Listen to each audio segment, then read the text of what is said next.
Of course, it's taken all of you in this journey of the last 23 years to do all of that.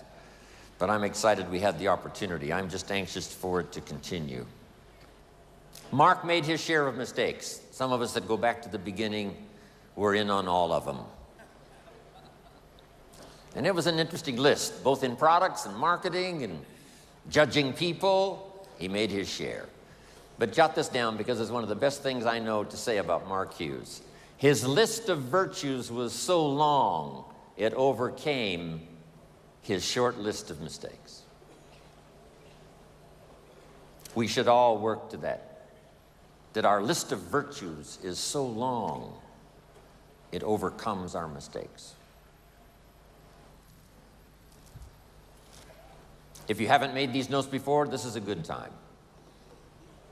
When I first, 19 years ago, started traveling with Mark, I shared this little list. Here it is, number 1.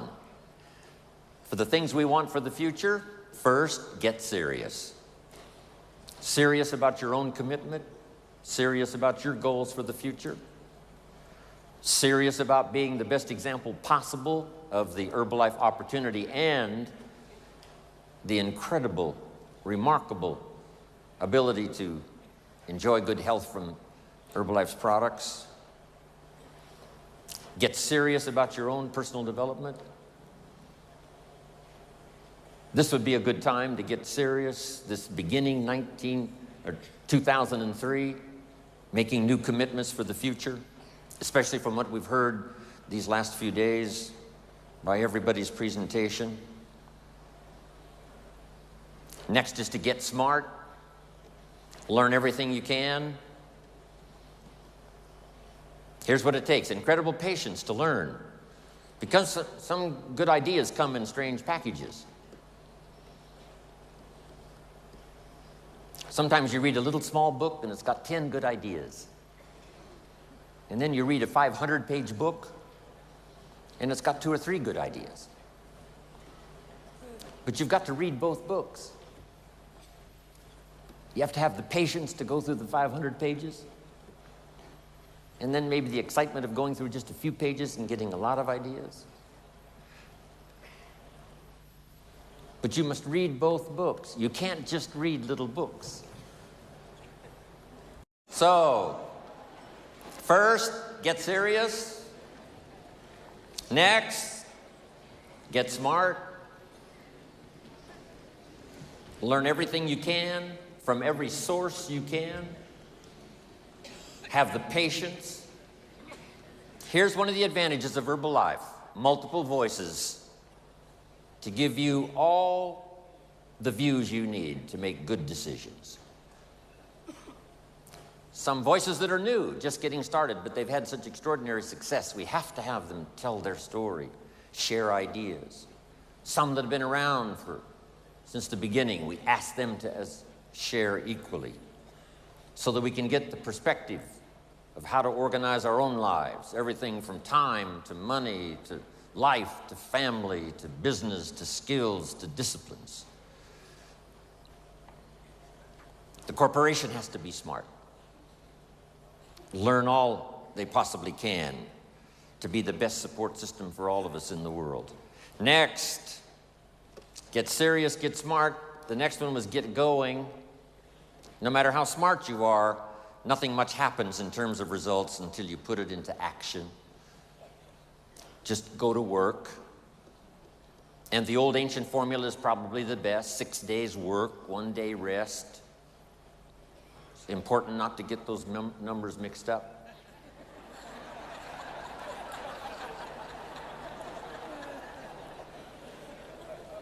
Here's why activity is so important. It finally produces the miracle of reality. The miracle of substance always comes finally when something is put into action. Yes, we need to be dreamers. Yes, we need to be architects for the future. But the architect needs the bricklayer. Make the note. The bricklayer needs the architect knowing what to build. But the architect can draw the painting and the picture, the dimensions all day long. But unless somebody is willing to lay bricks, then the entity and the building and the opportunity is never accomplished. So get going. Here's one that's important.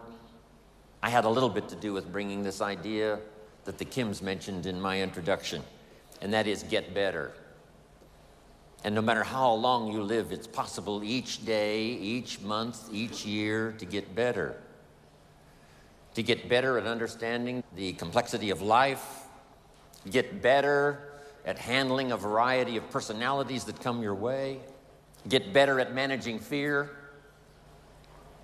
get better at conquering worry, get better at language that works miracles and helping people see and change their lives, take advantage especially of the opportunity we present. Get better at seeing the vision for yourself so that you can enlarge what you do, that takes in your family, takes in your community, your country. Get better explaining opportunity so that people can see and take advantage. Get better at giving wise advice, being first a consultant, somebody that can trust your information as to how to get started and how to grow, how to change, how to develop, how to build something so solid finally you can pass it on to the second generation. Here was the next one that I've tried to work on ever since I learned it from my parents, and that is to get away, balance your life. Anything out of balance really doesn't run well, whether it's your life or your automobile or your business. Get away and partake of what's happening, the culture, the music, the dance. My parents put it this way: don't miss anything. Don't miss the game, don't miss the performance, don't miss the show. Don't miss the opportunity. Turn off the television set most of the time. The average American family watches television 6 hours a day. I asked a man one time, what does television cost? He said, $450. I said, no, what does it really cost? Not to own it, but to watch it, what does it cost? I said, I estimate last year it cost you about $45,000, not to own it, but to watch it. So get away, see the play, listen to the lyrics of the song. If not for you, the winter would hold no spring, couldn't hear a robin sing. I just wouldn't have a clue if not for you.